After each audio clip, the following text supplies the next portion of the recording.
Hello, lacrosse friends. Welcome to the 2018 Founders Cup here on JVI Sports Network. I'm Stephen Stamp, joined by Pat Gregoire, and we are getting set for a pretty big game here. Huge, brilliant to watch game last night between the Calgary Shamrocks and the Seneca War Chiefs. Today, the Shamrocks will see what they have left in the tank emotionally after a big overtime win as they take on a Coquitlam Adanacs team that is pretty focused on playing spoiler, and not just playing spoiler, getting back into contention for the medals. Yeah, we'll see our players to watch. Connor Pup, I mean, he was unbelievable. He's been arguably one of the more entertaining players to watch. 6 goals, 3 assists, 9 points, but it's been the big game goals. Winner, yeah. It's been the big goals that he scored, and that game winner was unbelievable. Yeah, Pup has been really dynamic. He and Colby Fraser get together to work on just about everything. A bunch of other players do contribute, but he has been so central. At the other end of the floor, Andrew Miller, wearing number 2, is a steady defender for the Adanacs. And yesterday, I thought we really saw what he can contribute to a game. All the little things, he does them, and they add up to make a big difference. Yeah, exactly. You don't really want to call him a shutdown, stay-at-home defender because he moves the ball up the floor like a transition player. He's a well-rounded defender, as you saw in the stats there. Just a year ago, 6 goals in 6 games at the Founders Cup Championship in Saskatchewan. So an unbelievable all-around talent. The Adanacs will be wearing their gold with the purple accents and going left to right on your screen in front of goaltender Gordon Bowden, who started their first game. Had to come in yesterday when Roman Rose experienced some dehydration and some ill effects from the heat, and Bowden has been solid for them. On the right-hand side of the floor is the Calgary Shamrocks club.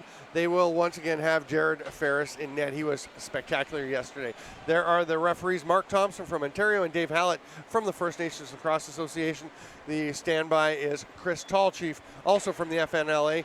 Hallett, actually based in Kingston, so he's done plenty of Ontario games as well. Yes. But actually, Thompson and Hallett do a lot of games in the OJ BLL, so these guys should have some chemistry together. Should be a good show to watch. Eli Cross in the white with the green trim. This is a Shamrocks jersey we haven't seen. We've seen their dark outfits. Yep. These are pretty sweet. Oh yeah, I love them. I already said I'm a little bit biased. As a Notre Dame fan, Me the too. golden buckets. So yeah. And they did mention earlier that they had a little trouble with their helmet order this year. So some of the new guys, have black helmets instead of gold. So the guys in black helmets, they're not bad guys. They're just new guys. Coquitlam, all the lovely matching helmets, the yellow or the gold with the purple stripe. And that is Alex Nimmo taking the face off for Coquitlam. But it will be a Shamrocks draw, and they will get first crack at seeing what they are able to accomplish this morning. There's a chance for Eric Lemire. He is pounded into the boards there by Anthony Buono. Here comes some help, and the intensity starting to ratchet up pretty early as they battle hard for the first loose ball of the game.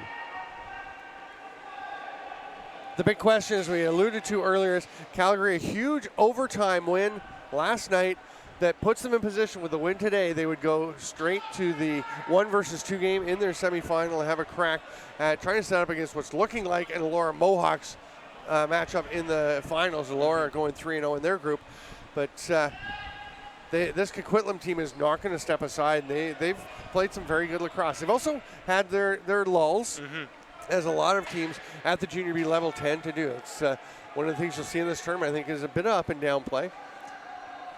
But look at the help defense coming, and a great scoop pickup for Coquitlam. They are all over it on the defensive end already. Yeah, Coquitlam, I don't think we've seen their best defensive effort just yet, and maybe it comes in the biggest game of the tournament so far. Daniel Miller will hand it off. There's the pass up to the captain, Smeagol. There's Miller with the shot. That one's swallowed up by Ferris. He makes his first save. Not the most challenging shot, but it's always good to get that first one hitting against you. Yeah, one thing you got to watch with Ferris, he's got that great release, sidearm, and he threw so many nice long balls last night.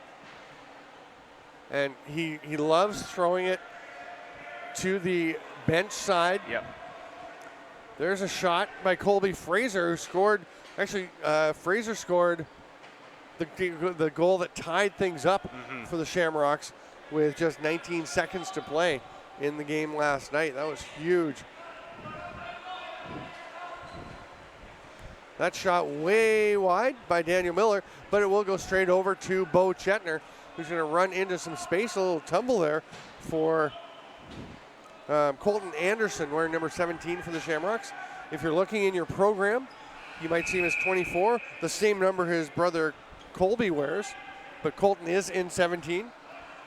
And one roster note as well, Brian Smith for the Adanacs is wearing number 63. His usual 91 didn't make it to the arena with him. These things happen. It's a sinking feeling when you go to pick up your jersey out of your bag and it's not there. There's a run, a break, 2-on-1. Milligan is going to shoot. Nice save, just reaching down to tap it aside was Ferris. Milligan had the pass taken away, so he opted for the offside shot, and he almost found a corner. Nimmo gets the ball back for Coquitlam, hands it off to Miller. Coquitlam going with a fairly small offensive lineup today, other than, of course, Brian Smith. They have a couple of their larger forwards not line up. Eric Forselius for one.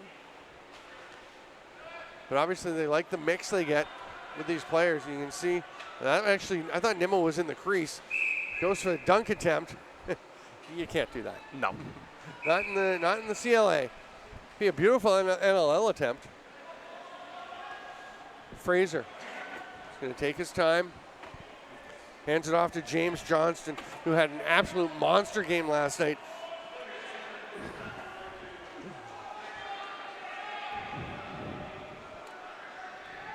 Johnston tucks it in, pulls down.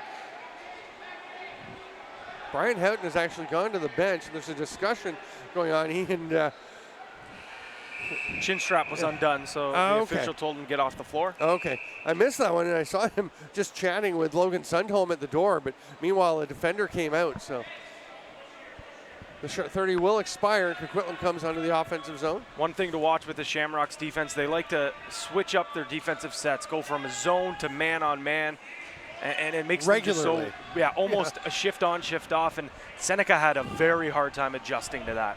Excellent point. Here comes Colby Anderson running with the ball. He handed off to Eli Cross. There's Houghton. Chin strap firmly buckled. Bloomfield running across the top. Comes into some space. Bounces a shot. It's between the legs of Bowden, but he manages to corral it. Nimmo immediately gets it to Smith. Daniel Miller on the wing, isolated. Now a pick comes. Smiggle. His shot well wide, bounces off the boards, comes to Miller. He can't quite corral it. They've got 8 seconds to shoot if they come up with it. Cale Lundell gets it. He was sensational yesterday in the second half, in particular of that game, from partway through the second period on. And we passed him as we were walking by the benches. He's a big boy. Mm-hmm. He's almost my size. Connor Pup just fights his way through traffic. Will hand it off to Houghton. Houghton's pass doesn't connect with Johnston, so he had to bend to pick it up. Fraser's going to try and clear some space. That shot by Bryce Trimmer goes off the foot of Bowden, and Shamrocks get a fresh 30. We're 5.5 minutes in, and so far not really any dangerous scoring opportunities for either team. And now the first penalty coming to Sam Andalis, as Trimmer looks a little banged up, and we saw at least 2 Shamrocks being worked on by the trainers yesterday through the course of the game. Yeah, Trimmer was one of them. He got a high hit in the first game, had to get some gauze on the chin, and we saw a captain, like you mentioned, of the Shamrocks team, Colby Fraser. He had a cut chin.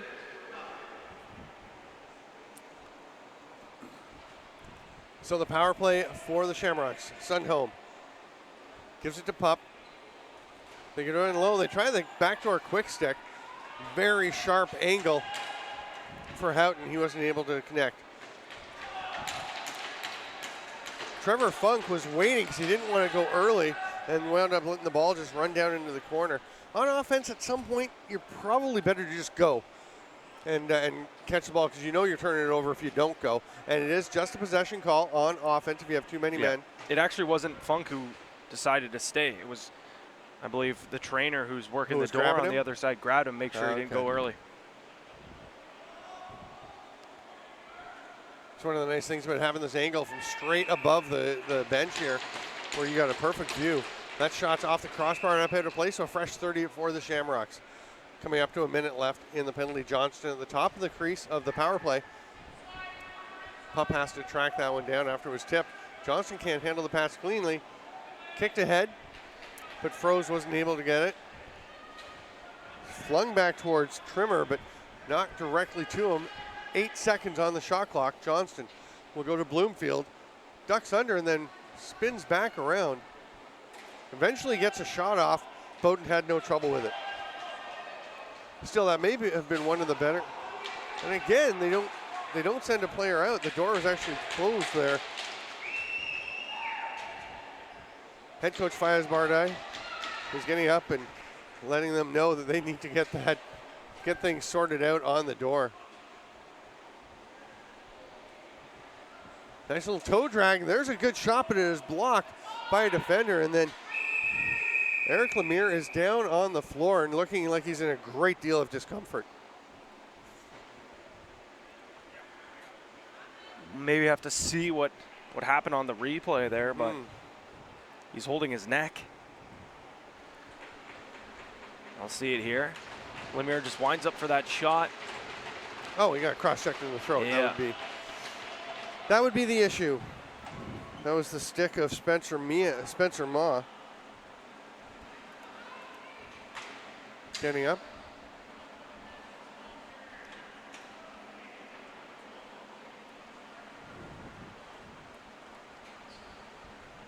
They're going to do a redraw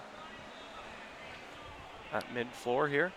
Yeah, so that happens when the play is blown down without possession. Anthony Buono for Coquitlam, but another win by Eli Cross for the Shamrocks.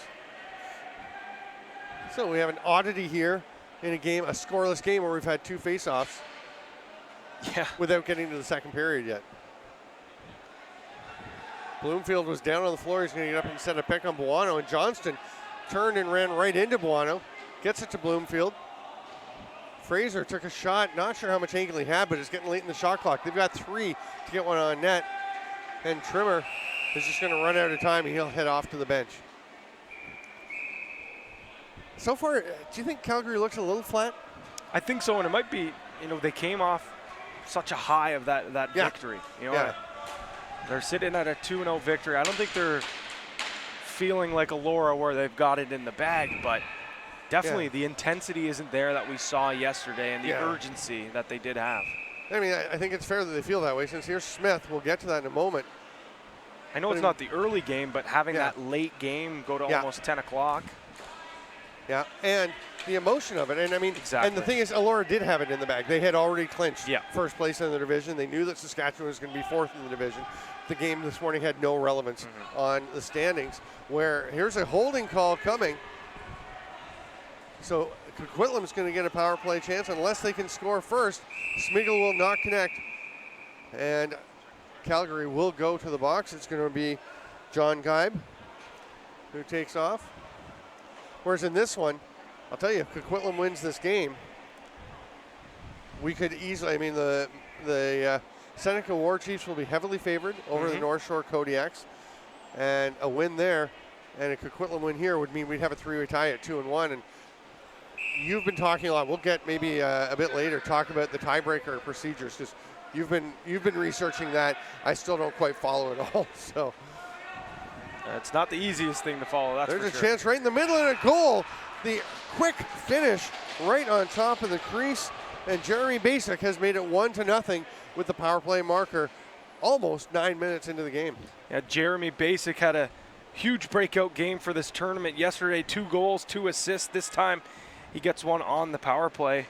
And it's kind of just a basic power play. Send that cutter through the middle, grabs it, fires that one home. There's so many fun puns to be had when your name is Basic. Easy. It's easy. Matt's not going to be pleased. Spencer Moss steps in to take one. Face-off that is for the Adanacs against Eli Cross. We have a violation against Ma. So Cross and the Shamrocks will get possession. And Cross is a forward, but he's going to go off this time as they get a different offensive set. They do have 3 lefties out there. Fraser flings it back. It's tracked down by Houghton. Pup goes underneath. He did that to great effect last night. That's how he scored the winning goal, but this time he misses wide to the far side. 12 on the shot clock. Johnston. Ball just pops out of his stick. He is shoved aside by Josh Goebel. Josh Goebel will join Pat Gregoire in the first intermission for an interview, so make sure you stay tuned at the end of this period.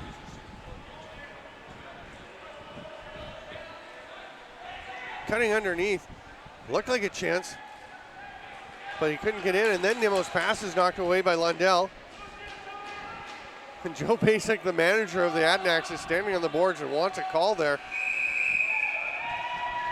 And there are players rolling around with each other. That's Nimmo and Robson Ramsey. Nimmo gives it the classic, spreading his arms, saying, no, I'm not tied up with him, as he's laying backwards on him. We have passed the midway point of the first period. 1-0, another low-scoring game early in the count. Oh, what a shot by Logan Sundholm. He scored a huge goal last night where his defender fell down and he was left open. This time, the defender's right there, but he gets the release away with barely any space. Yeah, that goal he scored last night was in tight on the crease. But we have seen this big shot. Great pick there, rolls away. Creates just enough space for himself, and Dallas can't get to hands quick enough. We've talked about it, how Sundholm does such a great job setting those pick, freeing up other guys.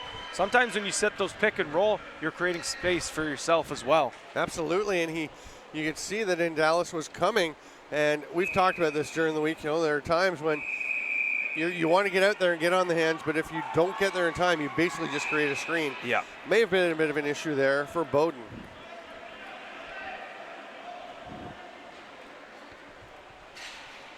Going to the net hard is Fraser, as he is wont to do.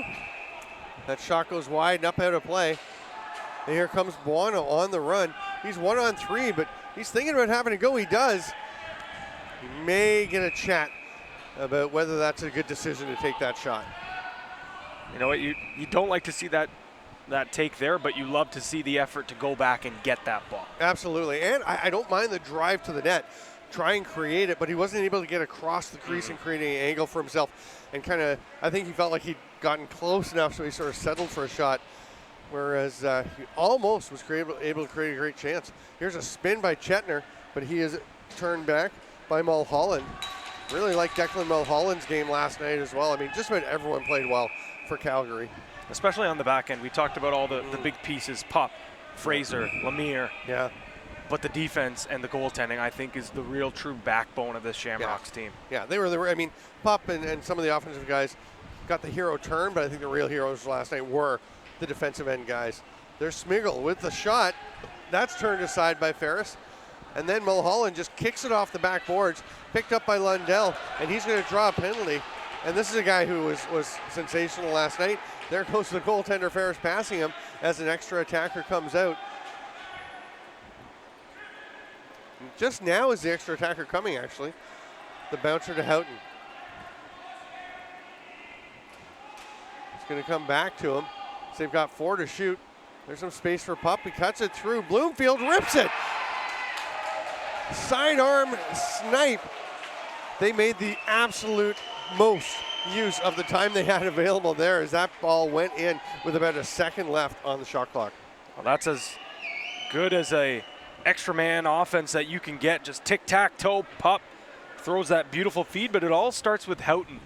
And he's kind of an unsung hero on this offense. He loves to create space, crashing and banging without the ball. And when the ball is in his hand, he's one of the best facilitators this Shamrocks offense does have. He made the pass that set up unbelievable that tying goal last night, with dying seconds of regulation time. It was fantastic. And on that play, something I noticed this morning when I was watching the replay again and again is that Connor Pupp made that whole thing happen too by swatting the ball along the floor to him from in the corner, which was just a brilliant play and perfectly executed. There's Bloomfield with another shot. This one's going to bounce off of Bowden. No, they're going to say it missed and went out of play. Bloomfield was being hit, so it threw his shooting arc off, and Coquitlam gets possession. Calgary has gone ahead 2-1. Bloomfield does have that awkward release as well. Yes. Oh, that one went off the pipe. But Ferris corrals it, started to make the pass, saw Daniel Miller coming in, and he's going to go to his favorite spot right by the restraining line by his bench where Houghton came back to get to it. Always want to provide your goalie with an outlet. Brian Houghton did so. Now Johnston is flattened, almost a chance to break away by Froese. Now he does have a man ahead. Oh, Milligan couldn't quite accept that pass, and the Shamrocks will get out on D. That was a great opportunity for Coquitlam, just missing by inches. Now we're not seeing the transition chances that we've seen early in the tournament. Shamrocks doing a great job getting back in transition, taking away the fast break. Although that one would have been a wide open breakaway if they connect on the pass. Miller into space, save by Ferris.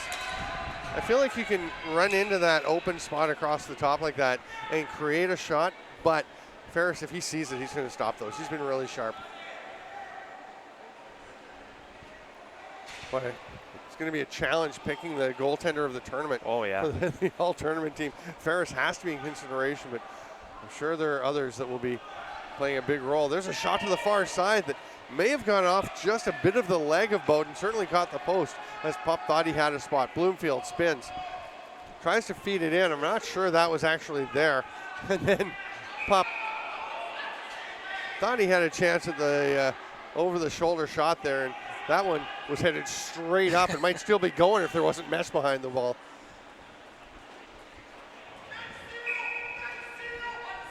Six minutes to go here. We got that pick seal off the bench, which they love to run.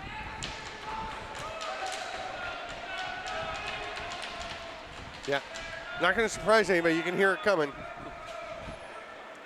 I mean, these coaches are great. They watch the film after the game. They do the adjustments. Smith driving to the net is able to fight off to get a shot. He fights off Mulholland, but there's Ferris. That's his other favorite pass, I think. It's just a little pop it up out of the stick and let somebody pick it and grab it from right there. Robson Ramsey throws it ahead, but that is turned over. There's the pass, a great pass. Lovely play by, I believe that was, is that Daniel Miller? Couldn't have been. Must have been Riley Merritt throwing that one across, because Daniel Miller's a lefty and wouldn't have been in that position. Saved by Ferris though.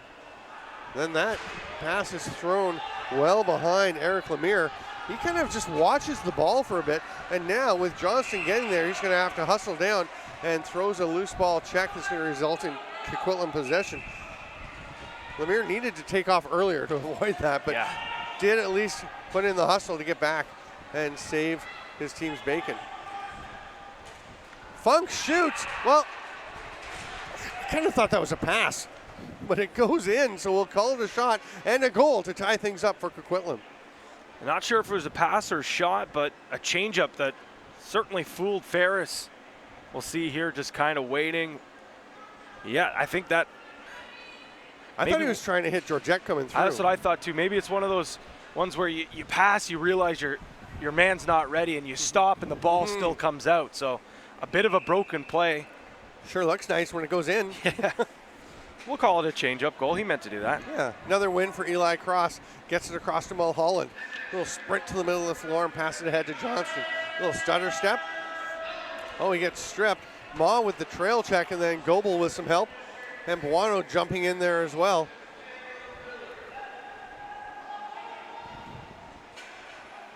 Coquitlam comes up with it. Definitely, I would say definitely so far the best defensive effort we've seen from Coquitlam, as you were talking about earlier. No doubt, and I think a lot of that probably has to do with their coaching staff going over film, recognizing, making those adjustments. That's what Coquitlam have to do. They're going to have to get better as the tournament progresses. Penalty coming to Coquitlam. It's going to be Brody Georgette. Pop driven aside, knocked down by Georgette. He picks the ball up. And he's going to go for an interference call. He's got a little overzealous away from the ball. With 3:55 to go in the first period, we are pleased here at JVI Sports Network to be bringing you these games at the Founders Cup, and that is done partly with the help of Welch LLP, Audit, Tax, Accounting, and Consulting.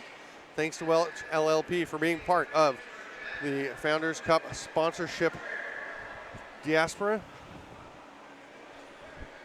Now that's a word. I wasn't sure what else to call it. It just seemed to make the most sense. Lemire's at the top. Here's Sundholm, goes down to Pup. Cutter, shot by Fraser, a nice save by Bowden, who again has been sharp for Coquitlam. We've seen that look quite a bit from Fraser, just crashing bang in the middle on the power play. Lemire, nifty moves, but again, Bowden's got him, and Pup just reaches across. There's nothing Bowden could do there, just too many opportunities. And you talk about Houghton's ability to feed, that's a beauty. That's another great feed, but how about Pup not just immediately going for the quick stick? Instead, he has the patience. You see Lemire with the chance, comes over, Houghton just quick feed, and most guys probably just quick stick that right away. Instead, he recognized, Bowden comes over, grabs it, quick little fake shot in the back of the cage. Pop. But the gentle fake, because if you throw the big fake, somebody's coming to hit you or the goalie's going to adjust. He made the small fake and then just a little push shot to get it across while Bowden was still coming towards him. Didn't give him a chance to react whatsoever. Again, Calgary with possession off the face-off. That shot, though, goes wide off the boards, and it is snagged there. Riley Merritt running the floor. Collision, Daniel Miller comes up with it. He's got a trailer in Smiggle, but the Shamrocks take that one away.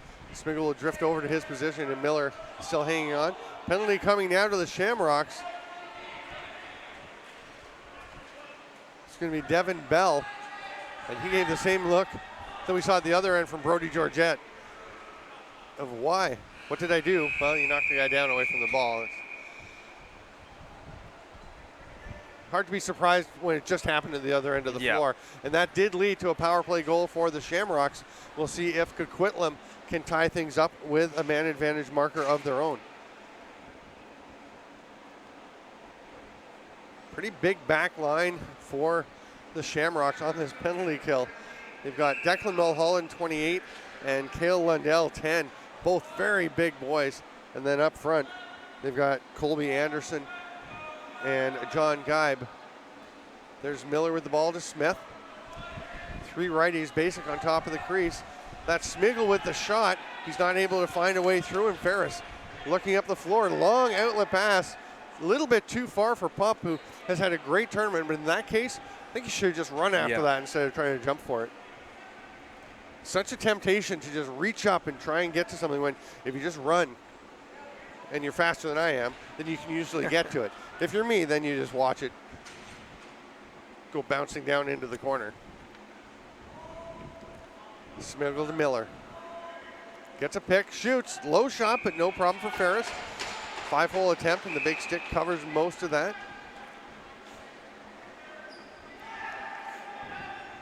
Lemire, nice job to spin and get over center. Goebel, pressure on him, and the simple roll pass.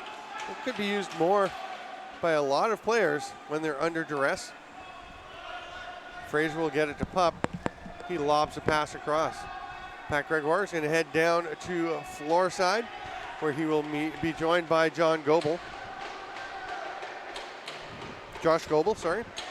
Pup takes that pass. Nice play to flick it over to Fraser. Boy, they work so well together, those two. But the pressure from the Adanacs causes a turnover, and now a breakaway, and Lundell gets picked off by the referee.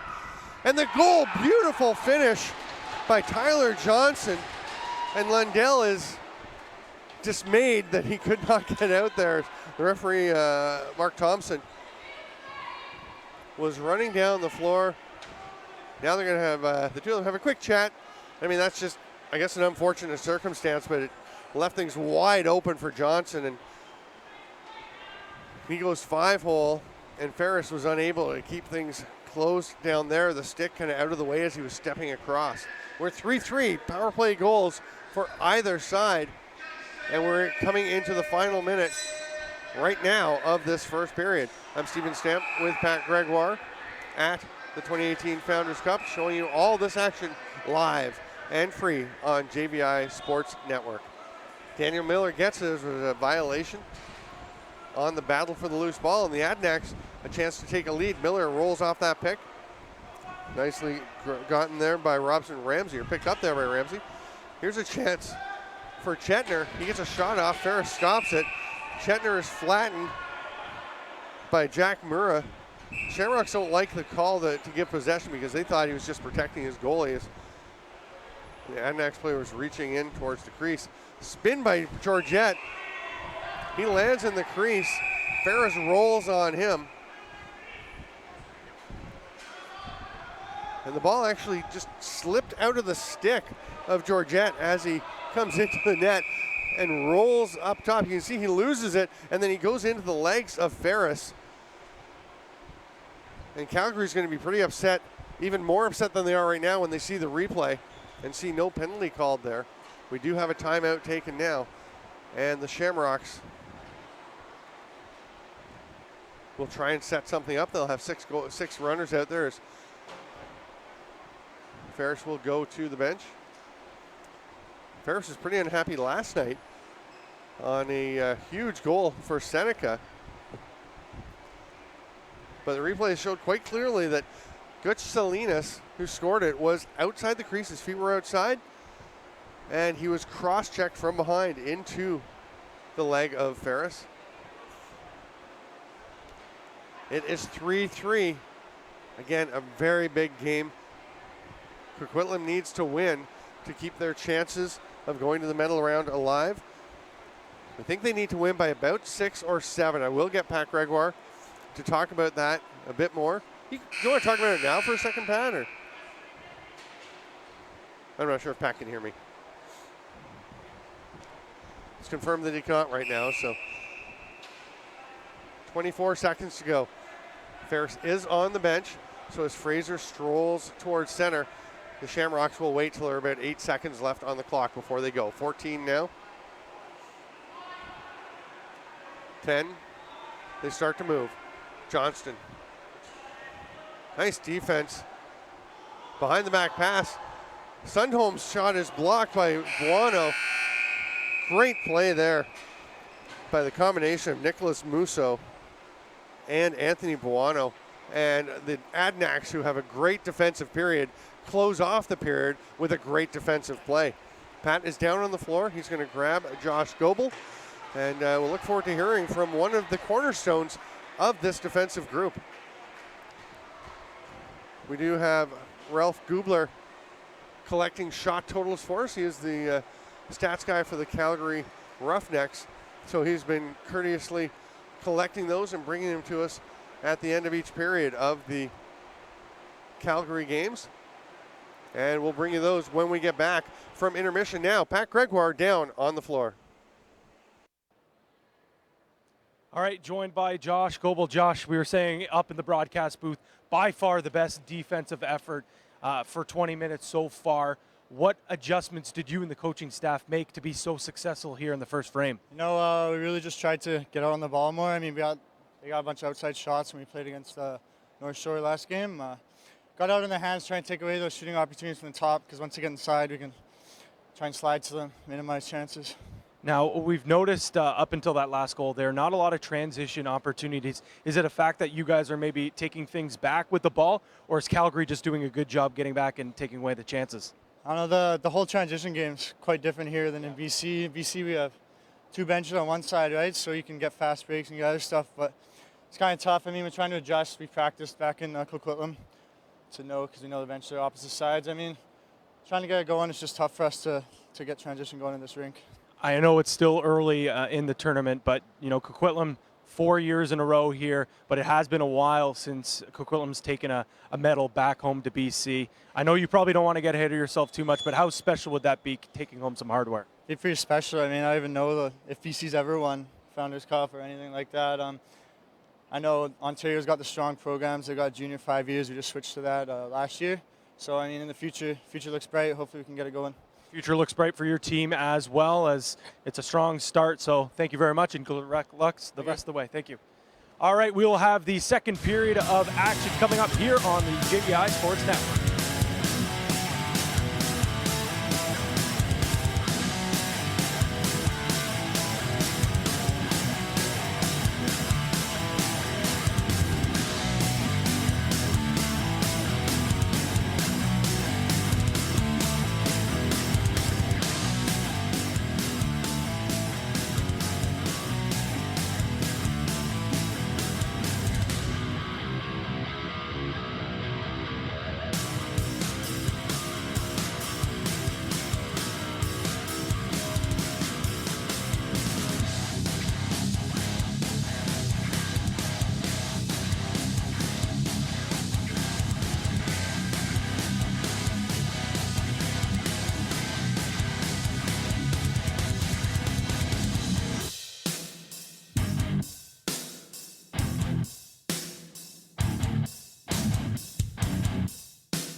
Welcome back from Cross Friends to the 2018 Founders Cup from Akwesasne, Quebec.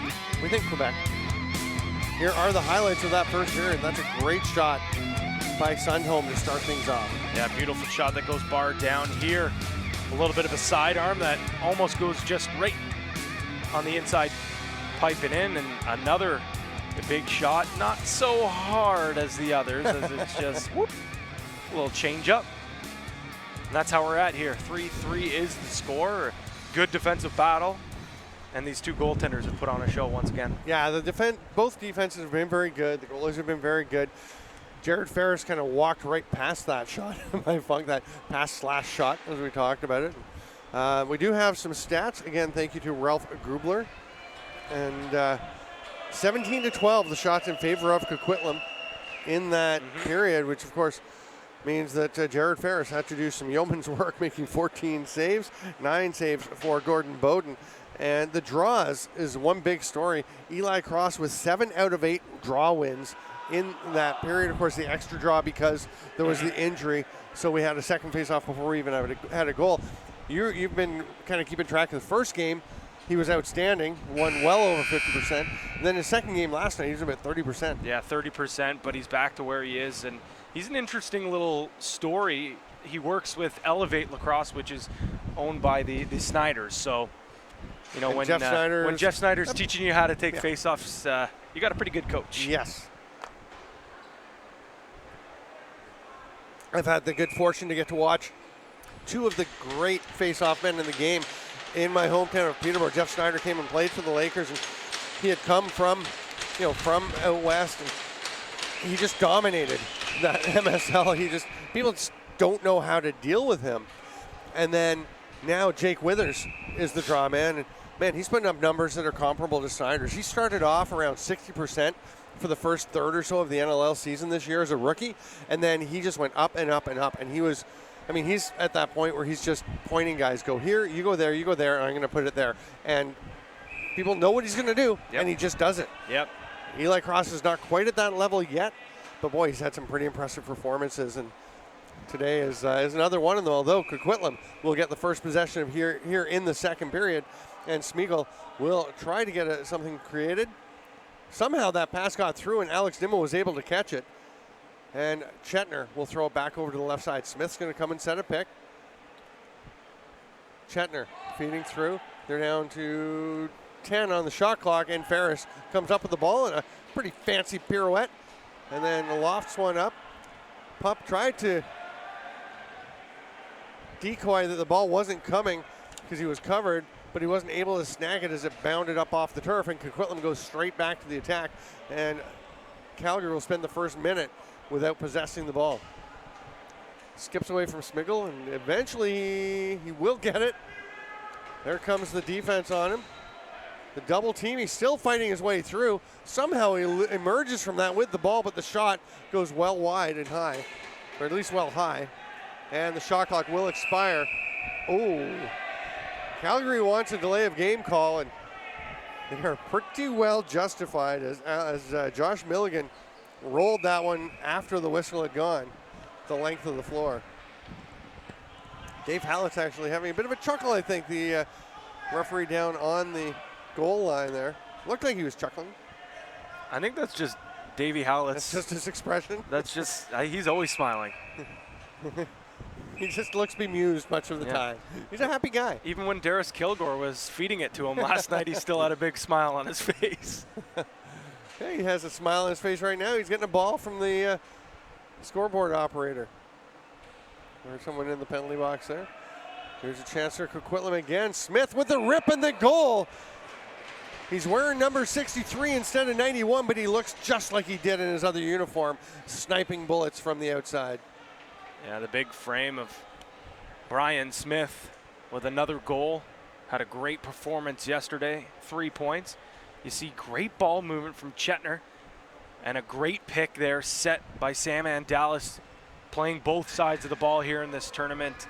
Not a guy that you just tell him to go out there, crash and bang, even though he's great at setting those picks. We saw 2 back-to-back snipes from him as well. Almost mirror images, or not mirror, clones of each other. Oh, there's off the face-off. Cross got the ball, went down, took a shot. He's out there with his face-off stick, And it's just bent. Oh, that is going to be a possession call, and maybe fortunate for Coquitlam, that's all it was. I think, boy, Nicholas Muso's had a strong game, but he's fairly lucky not to be in the box after that cross check to the hip, or slash to the hip.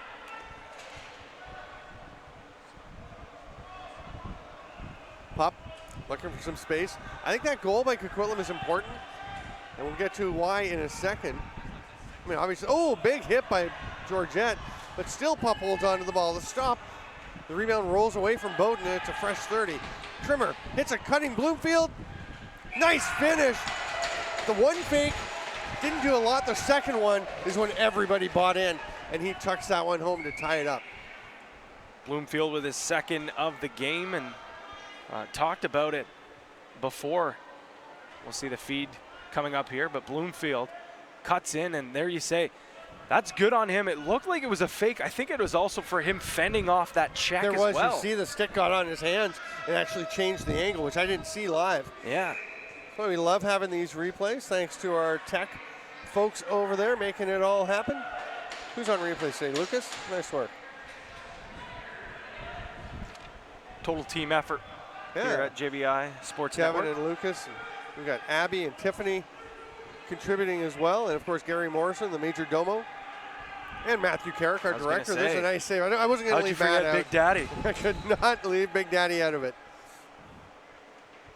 It's just that he can hear us, so we don't want to give him too much praise and have his head swell. We'd have to get a new set of headphones. They're a little bit wider. Here's Coquitlam trying to open things up. Nimmo runs off a pick. There's the second cutter is Miller. He gets into space behind the back. Didn't get too much on it. It was just wide, but it was a good attempt. Nicely picked up there. And off to the races are the Shamrocks. A fake and then the hard sidearm shot by Lemire after he took the pass from Geib. Musso comes up with it. He's 1-on-4. She's going to slow things down and leaves it there for Jeremy Basic. I was thinking though for Coquitlam because Calgary, we figured they'd have that maybe emotional hangover from the game last night in the first period. There's a shot and it trickles through or away at least, but then it's snagged by Bloomfield. But then you get into the second period and you think Calgary might be getting over that a bit. Musso and Jack Murrah are both going to go. They were petitioning the referee, Mark Thompson, and eventually he said, fine. You guys are asking for penalties, you can both go after that last swipe. But you get that come out in the second period, it's 3-3, so Coquitlam scoring first. You get away from that a little bit. You get yourselves going again and don't let the Shamrocks get themselves back. Shamrocks tie it up, and we've got a real game here, as we expected we would. Here's the captain, Colby Fraser.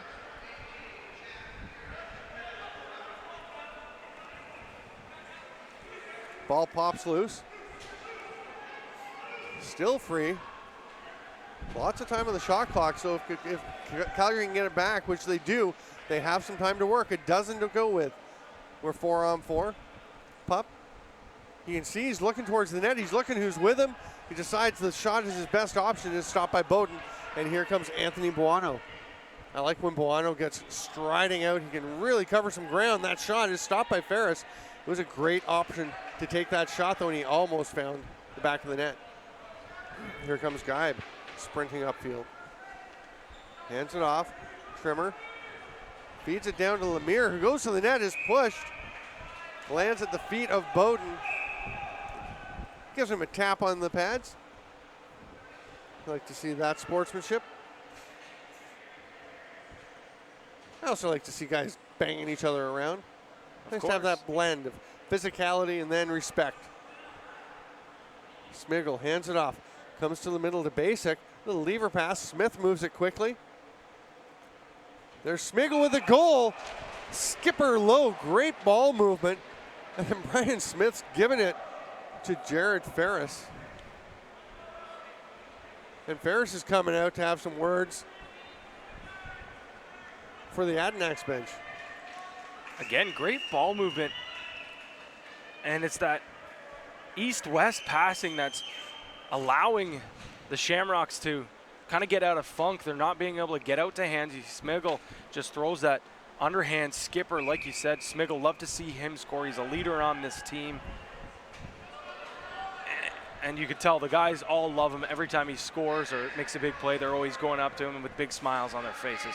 Eli Cross is still limping towards the Calgary bench. He was really shaken up on that play. He's going to have a seat on the bench immediately. The trainer is right over to check on him. Sundholm just lets one rip from the outside. Must have seen something, because that did not seem necessarily like the shot that you want. Here's a drive by Andrew Miller. He is turned aside by Geib.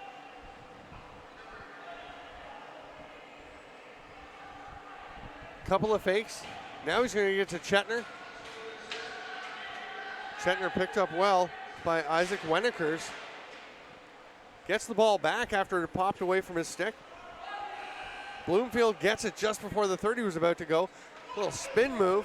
Takes a look to see who he'd left behind. And then goes down. Fake, fake. What a save by Bowden. And I think Connor Pupp is wondering why he didn't get a pass there.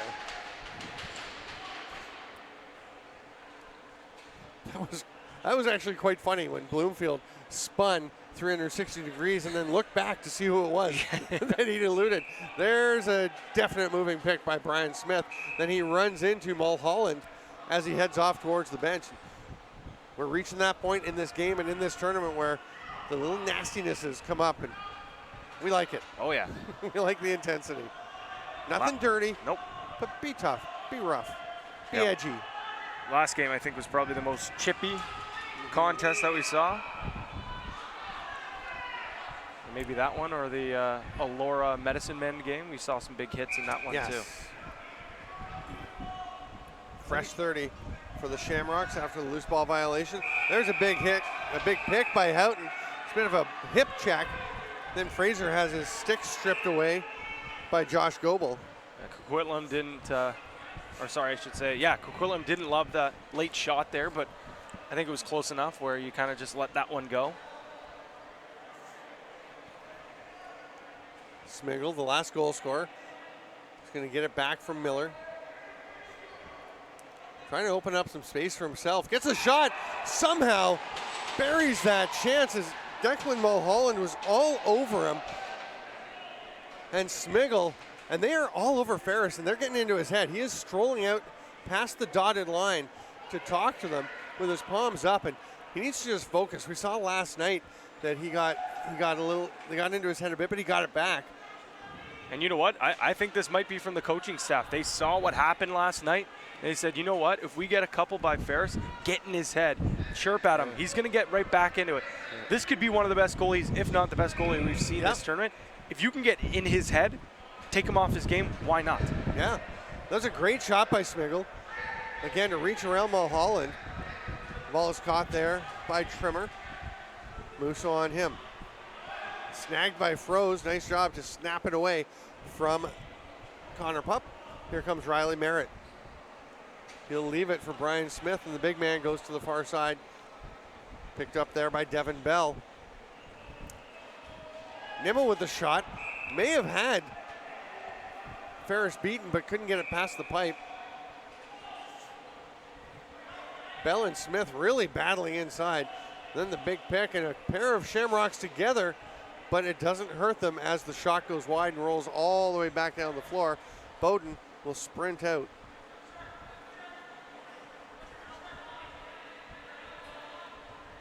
Doesn't Bowden remind you a little bit of Christian Del Bianco, the way he moves? Yeah. I'm not gonna say he's the next Del Bianco. I would never say put that pressure on a junior lacrosse player. But just the way he moves around the floor. Maybe not quite as active as CDB, but no.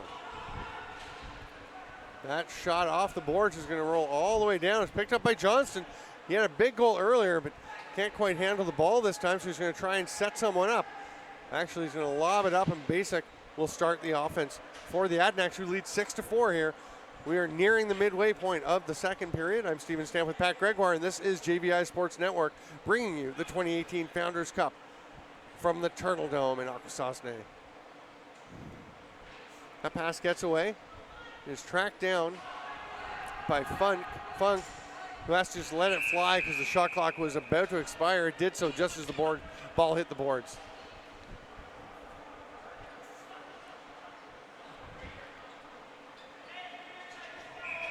James Johnston had to come all the way across the floor to pick that ball up as there was nobody from Calgary ready to take it. Trimmer checked up by Milligan.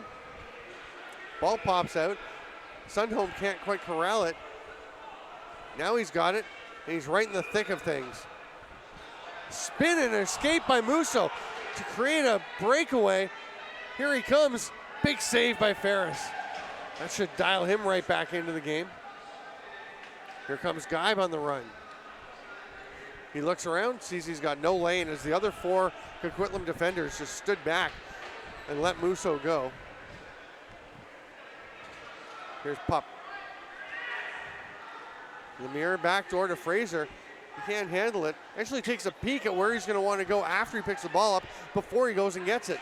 There's a chance on the top by Houghton. Oh, the save by Bowden. I was wondering if he looked a little uncomfortable as he went down. He's kind of slow motion laid down in the crease. Seems fine though as he pops up. He's up halfway between his crease and the dotted line. If he was CDB, he'd be up almost at center, right? Oh, yeah. Smiggle lobs it across to Smith. We're past the midway point. We're going to be speaking with a Calgary Shamrock in the second intermission, Pat. There's an illegal pick and a bit of a push after the play is hauled down by Jack Murrah. These Shamrocks are getting a bit frustrated. James Johnston is going backwards as he has to track down that ball tossed by Dave Hallett. Pass doesn't connect, gets out of play, and it will be Coquitlam possession. The Adanacs playing a masterful game to this point. Nice scoop by Chetner. Spins, doesn't have any help, so he's going to have to pull it out, and he does so. Yeah, you talked about this performance here has a lot to do with the coaching staff. I know for a fact they watched a lot of film last night preparing for this game. They know how big it is and all the implications it has. Huge chance, but just missing on it was Miller.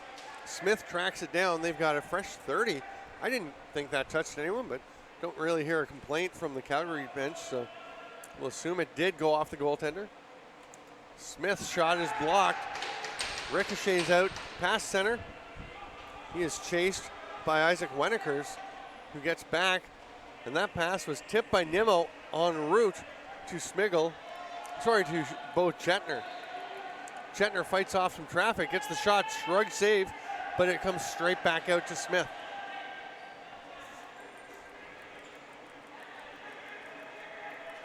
You can check out the Founders Cup point streak site for the schedule, and the word is the results are going up eventually. Ooh, that shot off the post and rolls all the way down to Bowden. Penalty coming. Is it 1 or 2? I think they're both going to go. Geib and Smith. Yeah, it looks like both of them. Smith for sure is going. Welch LLP is a sponsor helping to make us able to stream these games for you. Audit, tax, accounting, and consulting. Thank you to them for being part of the Founders Cup 2018 here in Akwesasne. And it will be a power play. It's just a penalty to Brian Smith in the offensive zone. Not the kind of discipline you want. Didn't even see what it was, but basically you just can't do something to take a penalty up there. That shot bounces off the backboards. Grabbed by Goebel, who just kind of flung it down the floor with nobody available for an outlet pass.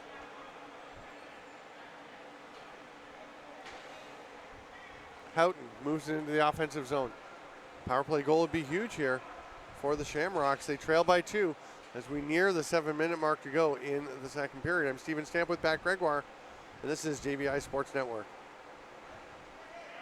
Lemire to Fraser and gets it back. Oh, there's a pickoff.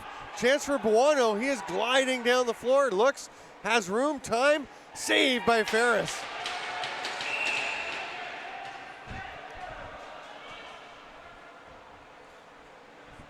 It's going to be Coquitlam possession.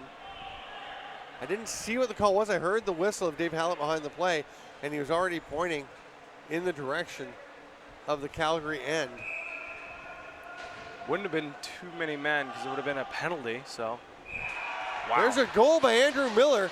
I'm wondering if it was too many men because the shot had been taken, they were about to get possession, and Perhaps somebody ran to the was. bench and they were getting somebody out. That's the only thing I could think of. Yeah. Whatever it was, it cost them as Coquitlam scores a shorthanded goal. We had Andrew Miller as our player to watch, and you can see why.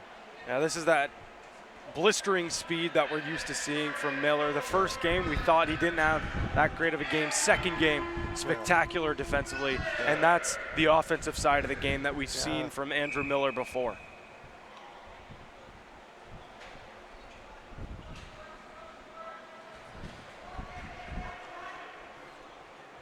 Calgary setting up in the offensive zone.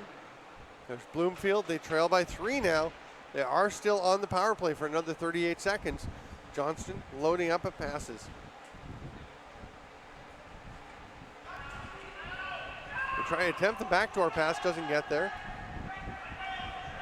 Nice defensive restraint by Froese to play defense without doing anything late in the shot clock that would have generated a turnover of possession.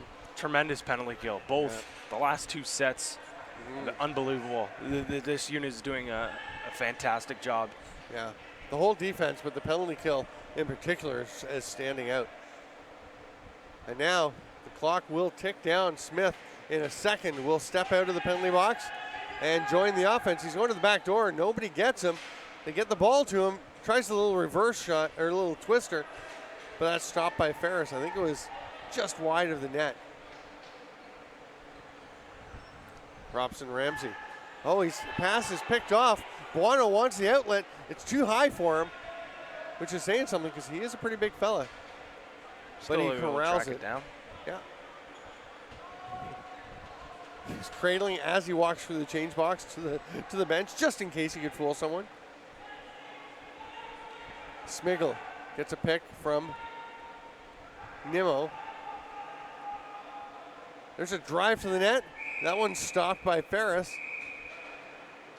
And we near the 5-minute mark remaining in the second period, and Coquitlam controlling much of the play here in the second period. Yeah, I mentioned it once and twice, but it's been a fantastic job. Good game plan that they're buying right into. Penalty coming up. That's a. And Merritt almost gets his stick on that pass through. Instead, it gets free to Bloomfield. He makes a couple of moves and is able to rip one home past Bowden. We had a delay penalty here as James Johnston got cross-checked in the face. You'll see coming up here. Gets that, but it opens up some space for Marshall Bloomfield, who drops down his 3rd goal of the game, and he's putting himself together a pretty strong Founders Cup performance. He is. He's been getting better as the tournament's gone on. What a play by Cross. Seeing the pressure coming from Brady Georgette to one-hand flip it back over his shoulder right to where Declan Mulholland was standing so that Calgary can move it up into the offensive zone. It's 7-5. They would like to get back in here. Lemire tracks it down. Pressure from Buono. There's the shot from the outside. No problem. Bowden turns Trimmer aside, and here comes Coquitlam back up the floor. 4:20 to go in the first. Second. Andrew Miller up for an offensive shift. You're more used to seeing Daniel Miller up there. Oh, and there's why he stayed up, I guess. The second goal of this period for Andrew Miller to restore the 3-goal lead for the Adanacs. Once again, Ferris looks like he's a little shook right here.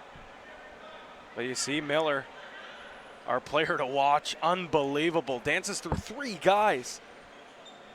And it's just a little he didn't try to blast that home, just placed that ball perfectly. Yep. Usually you see that poise from an offensive player, but Andrew Miller has the skill set that he can obviously play out the Odor as well. I mean, his previous goal was arising from a broken transition situation. Here's a drive to the net. That was just Bryce Trimmer bullying his way, but the ball has been reversed now.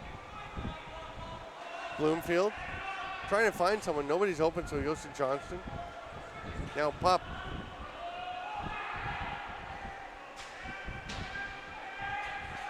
Ball off the boards.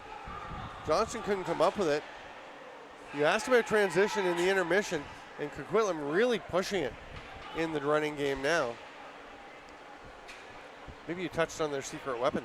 Maybe. Maybe he went back to the room and said, hey, maybe we should start pushing the ball in transition. This guy's up top think that we should be running more. What do you think? Here's a chance for Calgary to run. Devin Bell throws it to no one. He thought somebody was coming off the bench, but Bell was the closest defender to the bench, so he really couldn't pass it to anybody, and he is straight back out onto the floor. Oh, a shot across the body by Smiggle, but it is stopped. There's a long outlet pass that is not going to be long enough. Smiggle is all alone on Ferris. Big save, and then scoops up the rebound. An absolute massive save, not only for the game, but for Ferris's confidence. It just seems like once he gets a few big stops, gets out of his own head. There's a goal from Colby Fraser. Nothing fancy about that. He just reared back and let it fly to pull the Shamrocks back within 2 at 8-6. You know what? And that's the type of player Colby Fraser is. Sure, he'll score some nice goals, but he's a hard hat and lunch bucket type of guy. Just cranks this one back and perfectly placed right on the inside foot in between the 5-hole, and no big celly, as you know, it's all business now as his team finds himself down 2 goals.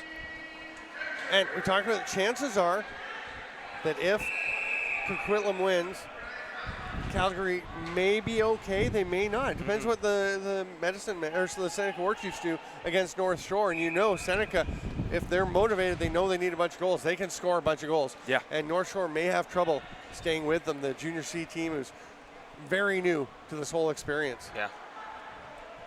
I don't think Calgary wants to leave it up to chance. There's Andrew Miller, almost had a hat trick, but he steps in the crease, runs through Dave Hallett. Dave Hallett momentarily doesn't smile. He's happy again now, he's fine. Pat Gregoire will be going down and having a chat with Connor Pup to see what he thinks the Shamrocks need to do. Pup will be hoping to have another goal before that happens. As they're on the offense, Lemire to Bloomfield. Better take that mic with you, Pat. Bloomfield spins, passes across. There's a goal from Connor Pup.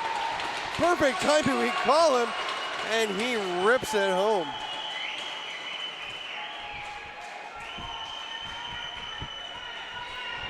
Once again, like you said, the Pat Gregoire interview boost works there. Connor Pup putting some life into this offense, some much needed life, now down by just 1 goal. Yeah, it seems like our bumps work differently. The Stamplax bump is after you get interviewed. You go out and do something good, but this is twice now where the Pete Greggy bump has affected a player before you get down there. You're literally walking down the stairs, and the player lets that one fly and scores. Mulholland running into the offensive zone, leaves it there for Fraser. It's a 1-goal game. We've got a minute and a half to go in the second period. Lemire just kind of dropped that ball, but picks it up. Wrap checked attempt doesn't work from Goebel. Buono on him. Bloomfield has it, but it gets away, and there's Georgette. He's taking off. We do have a Shamrock sprinting off the bench, and the bouncer is stopped. That was Robson Ramsey was coming in to put some pressure on, and the Shamrocks come up with the ball. Geib will just run to the front door and leave it there for Brian Houghton. And in the final minute, the Shamrocks are hoping to tie this one up. We were 3-3 after 1 period. We're 8-7 right now. Pup almost got the 3G's double bump, but the save is made by Bowden. And here comes Buono. Wrap check, and they get it back. That's Eli Cross running through a check from Milligan. Passes over to Pup into the final 30 seconds. There's a 2-second difference between shot clock and game clock. Ferris is firmly planted in his crease, so we won't see an extra attacker. Pup has it. Steps through, spins. He's going to get a shot off. It's way wide, but Cross somehow reaches out and snags that. Then his shot is right in the belly of Bowden. And timeout called by Coquitlam. Again, you get 2 per game. You can only use 1 in a period, so I'm pretty sure, I don't know if anybody could correct me, that Coquitlam has not yet used a timeout, so that's their first one. Might as well. You've only got about 24 or 18 seconds to do so. You know, Stephen, after last night's overtime with the little bit of the controversy with timeouts, you can almost guarantee every single one of these coaching staffs are going to keep track of their timeouts. So just to be clear for everyone, you get 2 timeouts per game. You can only use 1 per period.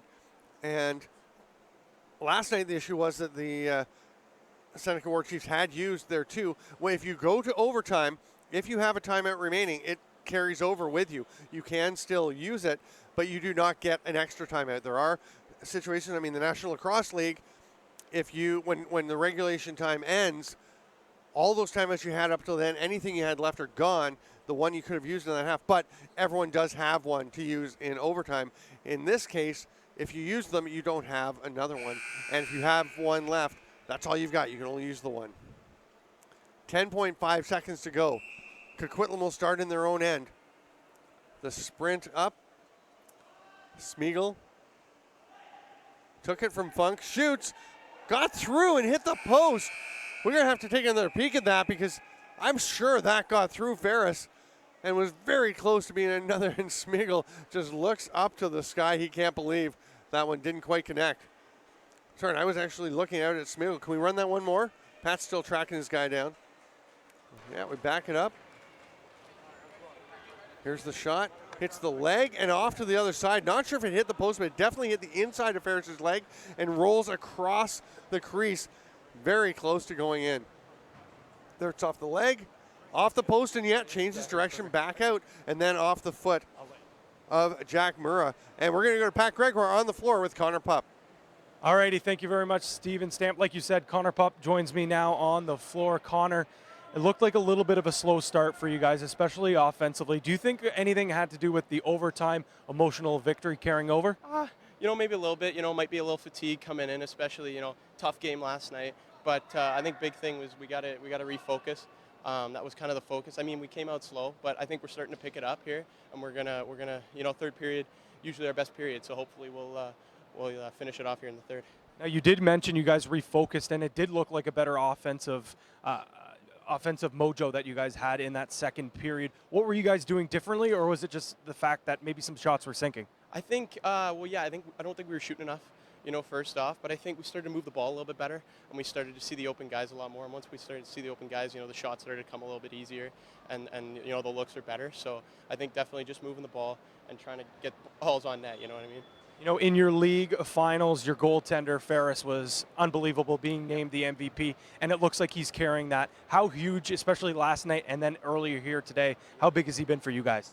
He's been huge. You know, he's been the team MVP for the whole season, honestly. I mean, I can't say enough good things about the kid. You know, he's a young kid, but he's taken everything, you know, that's thrown at him, and he's just been fantastic for us. All right, Connor, I'll let you refocus and get ready for the third period. Best of luck the rest of the way. Thank you very much. All righty.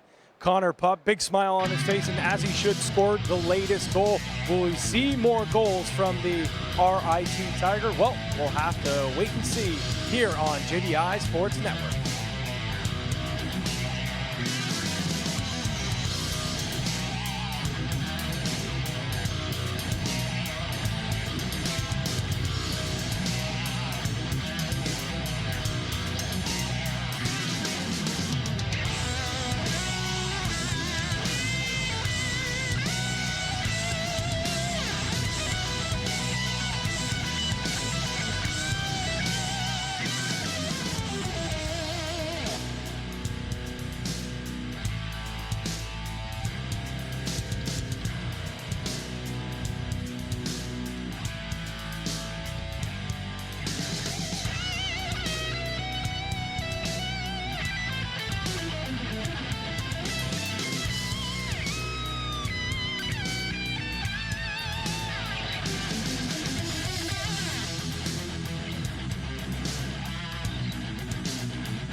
Welcome back to Cross Friends to the 2018 Founders Cup on JVI Sports Network. Let's get to some highlights back, Gregoire. A little bit of a theme here as we talked about it. Nick Ferris, one of the top goalies in this tournament. But these Coquitlam Adanacs know how to get in his kitchen every time they scored in that second period. They let him know, as you see Smeagol after his second, getting right in his ear. And once again, talk about Andrew Miller, our player to watch. Buries a beauty there, and you'll see a couple of the players go back. Smeagol turning. And letting him know that they're in his head. And the first Smeagol goal we saw there, it was Brian Smith, who was closer, who was getting into him. Andrew Miller, we're talking to a few comparables. That one where he takes off with that explosive underneath drive reminded me a little bit of Zach Currier. Okay. Just nice. where you just the acceleration where you get away from people. Then now Zach Currier probably would have done something a little more jumpy to put the ball in, but and down on the floor you can see Dave Hallett on the left of your screen just disappeared. There he is. He's smiling. He's swinging his hands and clapping. He'll have a word from Mark Thompson, who also gets a bit of a grin. They're enjoying this game, as all lacrosse fans are, I'm sure. Not the tidiest game, but it's tight and exciting. 8-7. Coquitlam leads the Calgary Shamrocks. And shout out to Georgina Anderson, or Georgina. Her last name is probably Anderson. Might be anyway, because her son is Colton, who's number 17. Colby Anderson, number 24. And she's informed us they're not related. They were both listed as number 24. So I guess maybe I jumped to a conclusion. Maybe I said something about that, but they are not related. They have played together for years. So thank you for that information. Thank you to everyone sharing information with us and for all the shout outs. We even have people requesting shout outs. Sheldon Jackson watching the game on his day off. He's a loyal lacrosse fan. And we have a bitter Matt Carrick who is pointing out that he barely got mentioned, but we saved him for last, which is sometimes what you do for the best. That's a nice spin zone there. Thanks.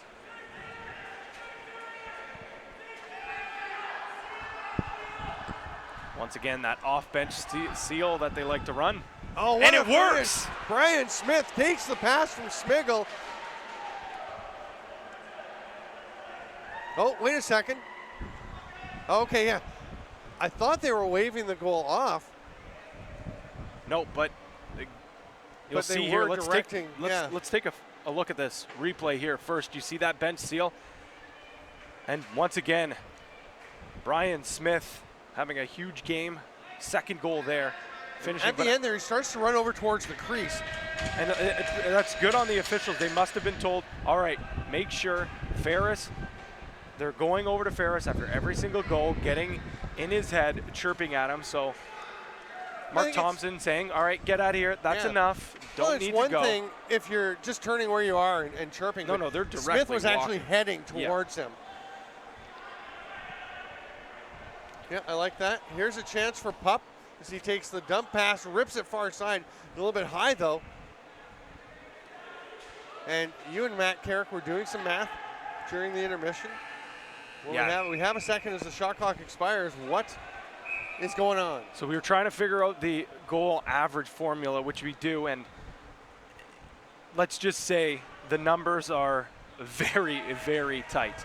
If the game was to end on the same pace as it is. So the real thing is, though, you can't figure. Oh, we have a chance here. You can't Saved figure by Ferris. He leaps out to get that loose ball.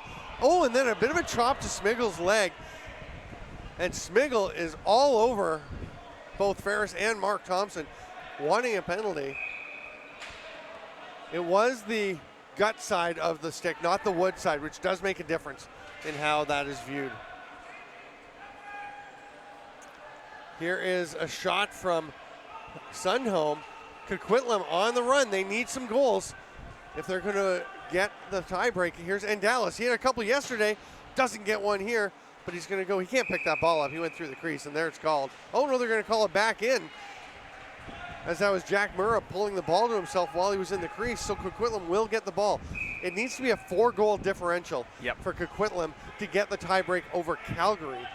And then Seneca will play. Yes, that's and what do I something was. against North Shore. We don't know. Funk wide open, and the save by Ferris. Moving pick as Murrow is flattened from behind. There's a big hit attempt on Pup. And that's going to be a possession call going the other way. Smiggle will toss it down to Funk, and Coquitlam will set up. It's been a very scrambly stretch here. And then Mulholland all over the hands, but Smiggle somehow comes up with it, stays out of the crease and gets a shot off. That would have been a dandy. Smith gets it. Behind the back pass, doesn't get anywhere near his target, but he will get the pass back after it was tracked down by Nimmo. Good work there by Guy to try and keep them away from the ball, but Smith does get it. And just kind of a flinch movement there by Ferris, but the ball was wide anyway. As I mentioned, there's trying to, oh, beautiful play. Muso with that beautiful read to recognize a slow lobbing pass that he had a chance to jump up and cause that turnover, give his offense another possession. Then he throws his own slow lobbing pass to get things set back up, cuts to the net, almost gets a beeline pass from Miller. There's Georgette driving. He misses. Daniel Miller, low to high, straight into the Shamrock logo. Georgette chops down on the stick of Ferris in the crease. Maybe fortunate to have no call other than possession going. Here's some speed from Lemire. Tries to swim, but Spencer Ma was having none of it. They do get the ball across to Cross on the far side. He shoots on the run. Bit of an awkward save, but a save by Gordon Bowden. I think Gordon Bowden's putting himself into that category of one of the top goaltenders, like you mentioned, most outstanding tender in this tournament. Yeah, Coquitlam with a big edge in shots. It was 19-14 in that second period, so 36-26. Behind the back, there's another one. So they're well ahead in shots on goal, but Ferris, while they may have rattled him a bit, has been doing enough to keep his team in it. Under 16 minutes to go here. There's Johnston. He loves the bouncers, but that one's kicked out by the foot of Bowden. Here's a breakaway for Georgette. Nobody's going to be near him. He takes a look, couple of fakes, it's in. Ferris had it originally and then tapped it into his own net as he tried to grab it to make sure it didn't roll over. And again, Thompson sends Brian Smith away. Goebel now chirping. Ferris is strolling out and getting involved. And Thompson has warned Goebel, and my guess would be the next one's an unsportsmanlike conduct call, because twice he has warned them not to do that. Yeah, that's exactly what the Tommy gun Mark Thompson's telling, saying, hey, that's it, that's enough. You guys have had your fun, and it's over. But speaking of fun, always fun to see those gritty D guys getting involved, scoring. And Georgette, I mean, we said it before, he likes to play that line. We've seen him take a few penalties that probably you don't want to see him take, but a big goal there. One of the faster players that are not only wearing the gold jerseys, but maybe even in the tournament. Yeah, Brady Georgette with a huge goal to make it a 3-goal spread. And again, our belief is that Coquitlam needs a 4-goal win. 4 goals or more, I think. I don't think we, so it's 4 goals or more. I think to get the tiebreak on Calgary. Talking to Fayez Barda quickly before the game, he said magic number 7. So they think if they get 7, that should help, not take care of Calgary, and it should help out. It should help out against Seneca. Obviously, if Seneca was to, blow out, have a huge victory, that's something different. Played down in the other end now. Coquitlam picking it up, and another transition opportunity. See what they can do here with Chetner. Andrew Miller picks up the loose ball. He's immediately checked by Lemire, but he hangs onto it and will set up once again for the Coquitlam offense. Daniel Miller across to Nimmo. Oh, that one got off of Ferris, but goes wide. Picked up by Mura.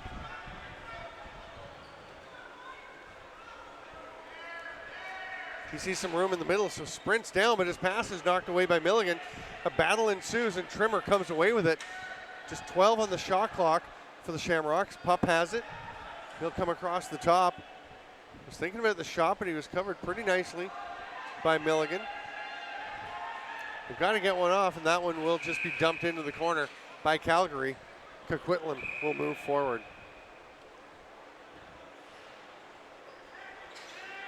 Here comes the goaltender to the bench. A little sneaky 6-on-5. Smiggle tries to lead Miller. He stumbles. They do have a player back to the bench. But here's an opportunity on the run. The quick release attempt by Colby Anderson. But Bowden had gotten back into his crease. He starts to run to the bench following his teammates. He's just going to stroll now to the edge of the dotted line and back away. Chin strap was undone as well too, so good thing he didn't decide to go back in. There's a drive by Smiggle. It gets stripped. And Connor Pupp, who was back on D, is driving one-on-one. Delayed penalty. Nice move. Now he's got a man with him. The second trailer is going to be the dangerous one. Tries to go to Houghton, though, and that one's picked off. He had Cross streaming in behind. Didn't notice him there, but an interference call coming to Smiggle. And a chance for the Shamrocks to get back into it. Now we have the game within the game here. A reminder, it's 4 goals or more that Coquitlam needs to win by to get the tiebreaker with Calgary. Then we have the next game, which is Seneca and North Shore, and that obviously will have an impact because it's Seneca, Calgary, and Coquitlam battling for the spots in the medal round from this group. Devin Bell has actually headed to the dressing room. It looked like it was a helmet issue. The trainer's gone with him, though. I don't know if she handles their equipment as well. Could be that he was dinged up, and that's why he had the helmet lifted up off of his face. There's a pass in tight. Fraser misses with his shot. It will go to Pupp, though, and he snags it and gets away from trouble, but the ball's knocked loose. Nice defense. 5 men in the scrum, and it will be awarded to Coquitlam. Funk sees a few white jerseys. He'll slow things down. Minute and a half to go in the power play for Calgary. Coquitlam's going to try and kill as much time as they can here. A drive underneath, going to the net and shooting. The save, and it almost got knocked back in. And penalty coming to Mulholland. He's going to get a high sticking call. Love to see if we can get that one again, and we are going to take a look. We'll see here the high stick. Ooh, follows through with that cross check there. It's looked like high shoulder. Yeah, I thought shoulder. Again, we have the benefit of replay, so you never want to. I think the one thing Calgary might not be too happy about there is that it's Mark Thompson, the trail ref, up near center, making a call instead of the ref that's down closest to. May have had the better view, although they're also on the opposite sides of the floor. And it's a goal in the 4-on-4 for Coquitlam to reach that magic number of 4. What a nice little bouncer by Daniel Miller. I believe it was actually Trevor Funk there. You're right. The other skilled lefty. Boy, are they lucky they picked him up from Maple Ridge this tournament. Beautiful face dodge.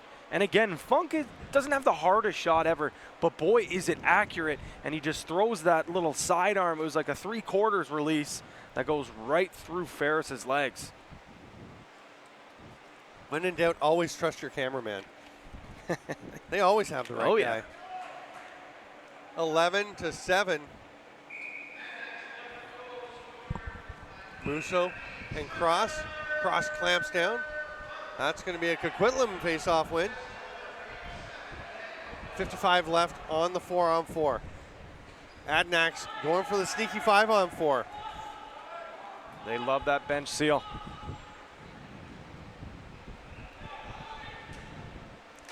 Funk with a hard shot. It's going to bounce out and actually hits Jeremy Basic heading to the bench. Brian Smith is down on the ground after he blocked that shot inadvertently. Brian Smith. So just a reminder, if you're just joining us, Brian Smith, the tall lefty for Coquitlam, is wearing number 63 today because he left his 91 back at the hotel, apparently. We talked about that sinking feeling of opening your bag and realizing you don't have your jersey. They do have an extra one. They're See the taking his replay helmet here. off very carefully. Replay here. Funk, I just finished. Ooh, Ooh. that could have been real bad. You can see the helmet shifting around on his head Yeah. as the ball hits right at the bottom back. Oof. I mean, that could have been real bad. I mean, it's still not great for Brian Smith, but it looked like it just hit the back of that helmet there. If that was any lower, could have been a serious injury. We'll have a face-off once again. It is 11-7 for Coquitlam. 37 seconds to go in the 4-on-4. And we mentioned that our math, or Matthew Carrick's math, says Coquitlam needs to win by at least 4. You said you talked to Fayez Bardai, and he said, 6 or 7 is what we're looking at to win by if we really want to get in a good position. Yeah, I think that also gives them maybe some cushion room with Seneca. And Seneca has the best advantage. They played the last game, so they get to see what they need. And they can respond appropriately. Exactly. For Coquitlam, if you get the tiebreaker edge on Calgary, that takes part of your part of the problem. That's all you can handle. Exactly. Ball is swatted ahead, but Lemire's going to be the first one there, and they've got a fresh 30. And I'm not sure why there was a reset there, but now it goes to the clock's turned off anyway as Calgary's shorthanded. They were shorthanded. Now there's a penalty coming to Josh Goebel as Lemire is laying on the floor.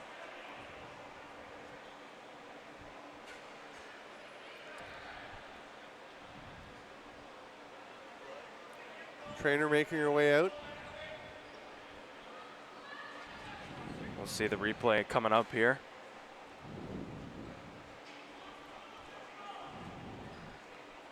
And Josh Goebel, I think. I don't know. Can we see that again? I think we have a second while they clear. I didn't. I'd like to see that one again. So you see the double coming up here. And Goebel, I think. It looks like the hand was already up, so maybe it was before that. It must have been before that, yeah.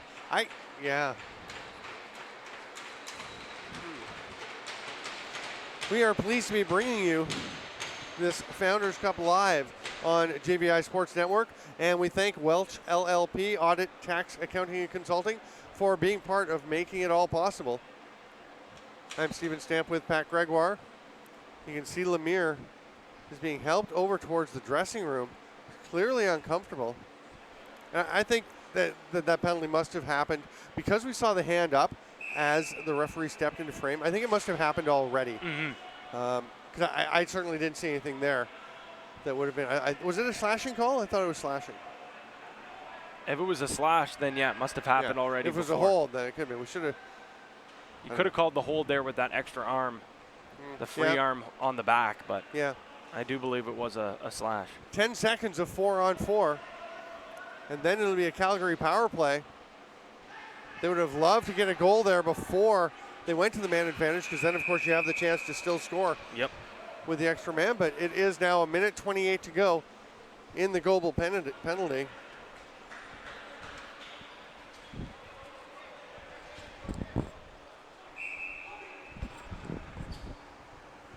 Here's a chance for Smigel. That step back, short arm shot almost found home, but it went a little bit wide off the boards. And there's Mura coming up with the ball and running into the offensive zone. Flips it up there to Houghton.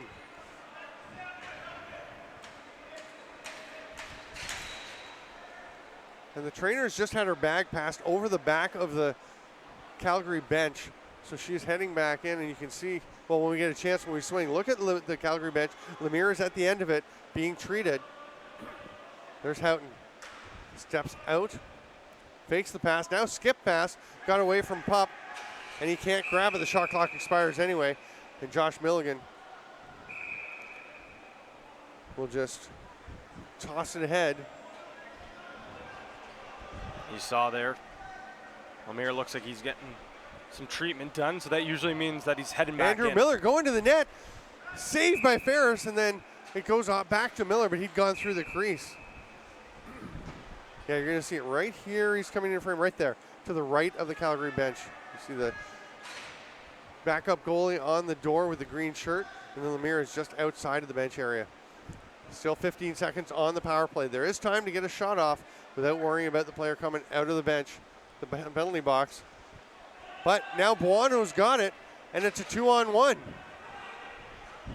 He's got Andalis with him. Great pass.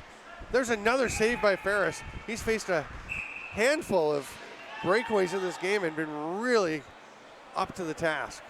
He's made those stops, and he's done a good job grabbing the rebound, making sure it doesn't squeak out, give them any more chances, not only to get another scoring chance, but pick up the loose ball, slow things down, and allow the offense to come out and get a possession. Sundholm, as there's a penalty in the middle of the floor. We have a Calgary player laying down on the carpet. That's Houghton. Cross will get a shot. Stopped by Bowden. It's a high stick. Once again to Goebel. So he was barely back out on the floor before he is going once again to the box.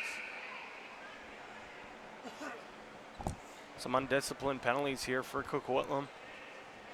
Down the stretch here, you got to play smart, got to stay out of the box. Don't let Calgary get their offense ticking. You've worked so hard for nearly 3 full periods to keep the Shamrocks attack at bay, and any chance you give some of these sharpshooters more time and space on the power play, you just continue to shoot yourself in the foot. 5-on-4. Pup at the top. 3 righties for the Shamrocks. Pup gets it back. Skip pass down to Houghton. Thought about feeding Sundholm in the middle, but goes to Trimmer instead. They'll restart. And the pass over on the wing. The shot by Fraser. Stopped by Bowden. Coquitlam's going to see what they can kill here. Again, no 30 running during a penalty when you're shorthanded and get into the offensive zone.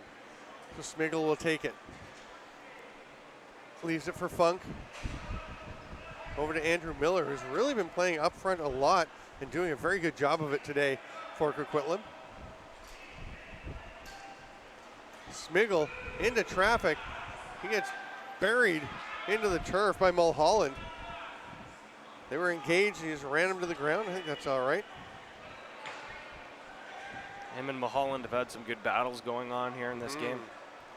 Trimmer back to Johnston. Bloomfield thought about letting it go. Johnston thought about it as well. Sundholm will, and that's stopped by Bowden.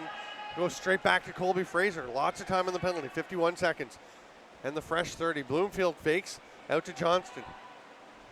One skips away for Trimmer, but he gets it back. 20 on the shot clock. Sundholm. Over to Johnston. Sundholm, quick release, face save by Bowden. He recovers quickly. Buono was a little off balance. Lost the ball, but shoveled it across to Maud. Nice play by Buono, very heads up. And they get it to Andrew Miller. 24 seconds for Coquitlam to kill. The game within the game, just as tight as the game we saw last night. Here's Miller, twister, saved by Ferris. Huge loose ball by Chetner swoops in and gets it away from Robson Ramsey, who just kind of looked at the ball for a moment before he went after it. That could have been huge, and the penalty will expire. Goebel sprints to the bench, and Trevor Funk is going to come out and join the offense. Bo Chetner takes a look as Funk cuts through the middle, goes to Miller behind him. Miller has room. Chetner skip pass, doesn't connect with Smith. Good to see him back out there if he's healthy after he took that shot to the back of the head. Mulholland. Not sure who he wants to pass it to. He opts for Colby Fraser. Fraser going to the net, turned back. That's Nimmo out on him. Houghton, his pass is tipped, but Pup will get it. Shot from the outside by Cross off the boards. It's going to be Musso getting there first. Comes up with it. Lobs it right along the boards to Smigel. 5.5 to go. Been a terrific game by Coquitlam. There's Jeremy Basic with the ball. Scored that early goal. He's going to cut through the middle, try and set something open for Smigel. Cuts back door, but he's picked up nicely, so Smigel will wait. Ducks through. Between traffic, shoots. That one's blocked. It hits Smith. And then Smith is pushed over and topples in slow motion after getting that bit of a shove from Jack Mura. Ferris needs some help, so James Johnston goes and gets it, then uses his wheels to just run around Brian Smith and into the offensive zone. Covering ground quickly. It's Colton Anderson. Hard pass across. Johnston. We're going to have an illegal pick by Sundholm.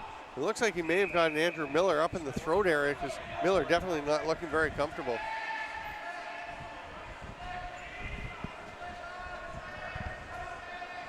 Jeremy Basic takes the pass. Over to Smith, and Basic heads to the bench as there were 6 attackers out for Coquitlam. You can still tell they still want to get some more goals. Bowden is back in his net. That ball gets away, but Cross tracks it down, then it gets away from him again. And it's going to be picked up by the Adanacs. 3-on-2, 4-on-3. Funk cuts to the middle, but he doesn't get the ball. It's a beautiful shot by Spencer Maw, who was almost run over by Anthony Buono in the celebration. Check out this rip. Unbelievable feat and an even better finish. Yeah, rip's probably not the right word. It's just a well-placed ball. Yeah, perfectly placed ball, but how about the transition offense here? Almost half the goals, more than half if you include Andrew Miller in that, have come from defenders or transition players. Yeah. I mean, Miller is, as we know, generally a D-tranny player, but has played up front some. I believe of his 2 goals, I would say 1 was in transition and then 1 was more the set offense. Calgary will retain possession. So 6 goals coming from defenders or transition opportunities. So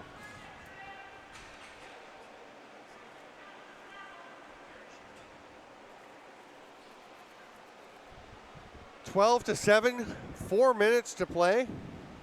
I'm Steven Stamp with Pat Gregoire. Thanks for being with us, watching this JVI Sports Network coverage of the 2018 Founders Cup. And they're going to have a goalie timeout, or goalie's water break, as Bowden was, the ball just now drops out of his gear. They were wondering where it was, and he said, "Can I go get a drink while you guys look for it?" And as he trots to the bench, it falls out.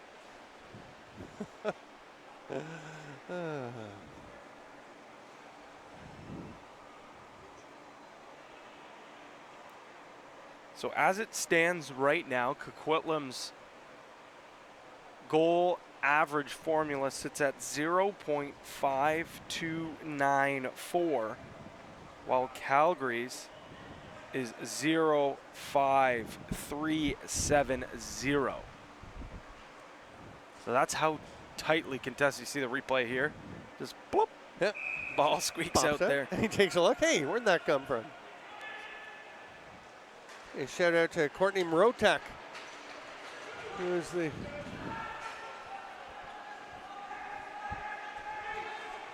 Courtney Mrotek, the husband of Andrew Smeestad, who's enjoying watching her hubby and his club play here, although maybe less right now than when they were having a bit more success. They trail by 5, which means Coquitlam at the moment has the tiebreaker advantage. Again, 6 Adanacs on the floor. Jeremy Basic drives in, shot off the near post or the leg of Ferris, and it comes straight back out to Smiggle.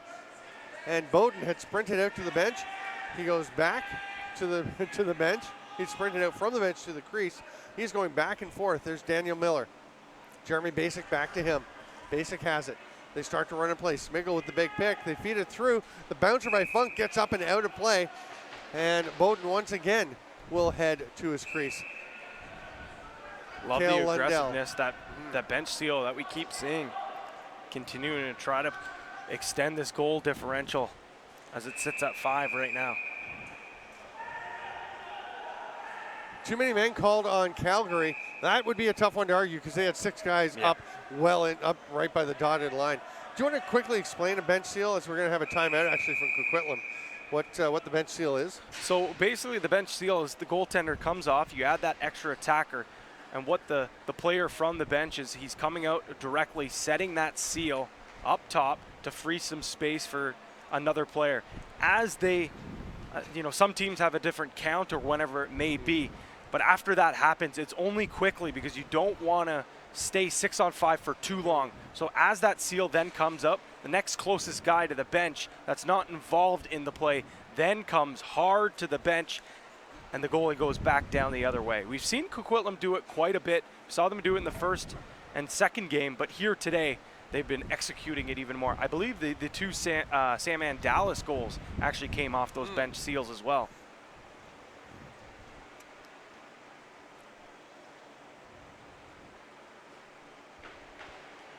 So do we have a timeout count? Was that the first timeout for Coquitlam?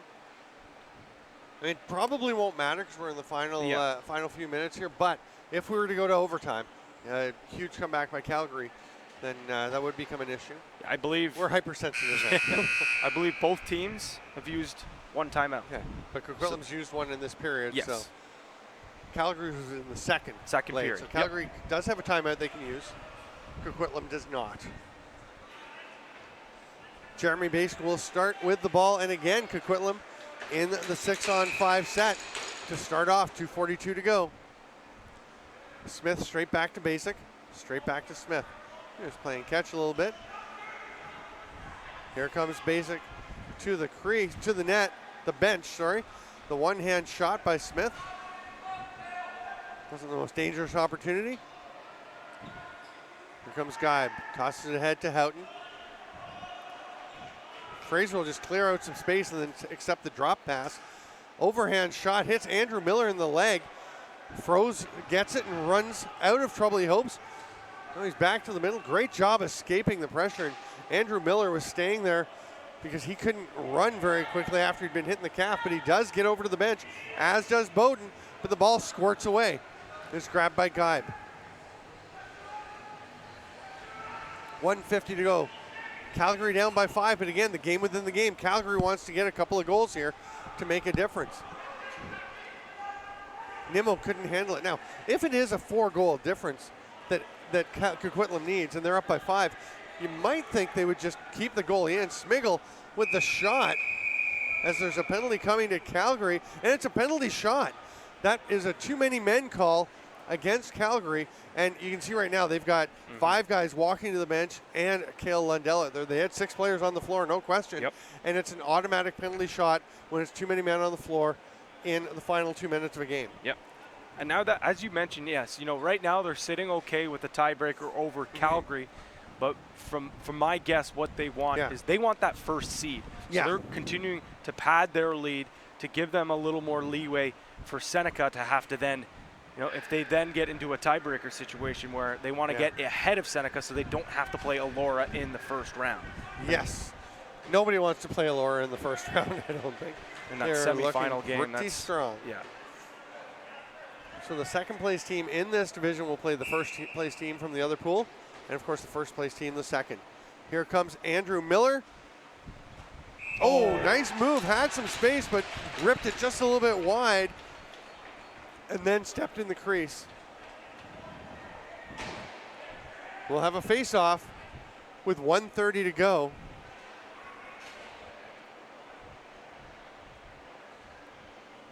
It was a nice move there, just ran out of some real estate there. That would have been his 3rd goal of the afternoon. Looked like Miller got in a little tighter without as much to do as he thought. There's a shot on the crease by Fraser, but he was in the crease, so he will sprint to the bench.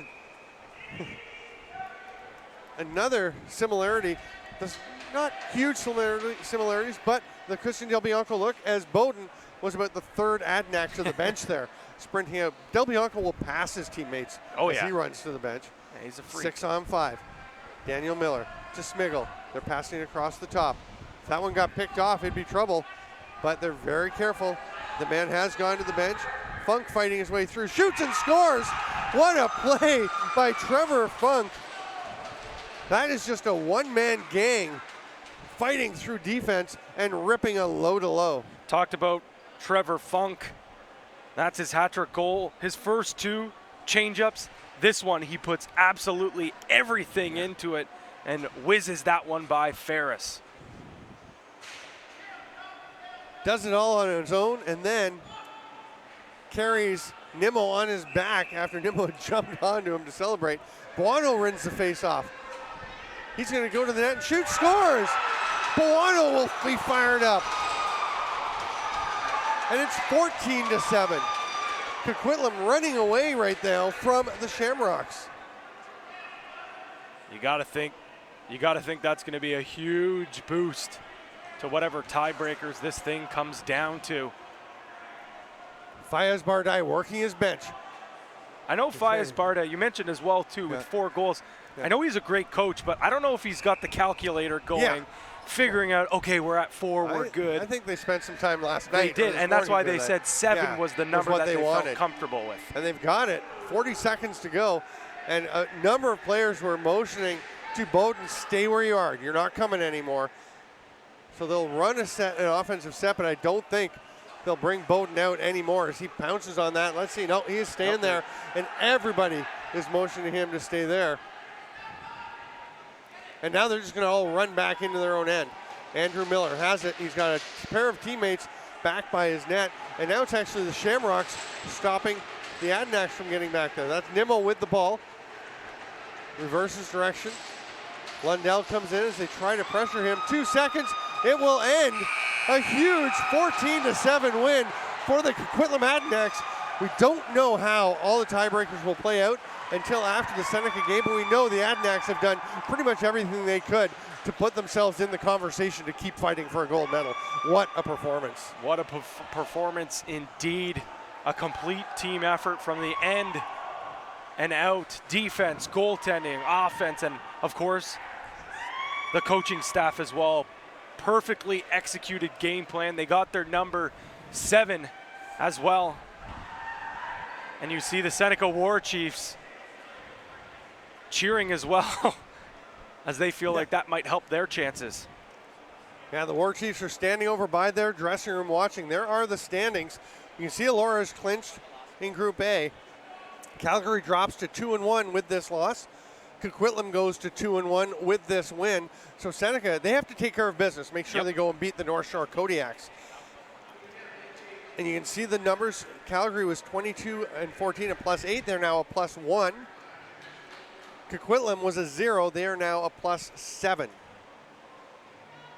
So big difference there. Those are the War Chiefs. That game will be up at 5. The War Chiefs taking on the North Shore Kodiaks. And stay with us for that one live on JVI Sports Network on our YouTube channel. And that's a somber looking Calgary Shamrocks group. I mean, you go from the ultimate high last night with one of the more exciting games we've seen now to this. The Shamrocks going to shake the officials' hands. Fayez Bardai is absolutely stalking. He was stalking before the game. He was saying, I'm focused. I'm focused.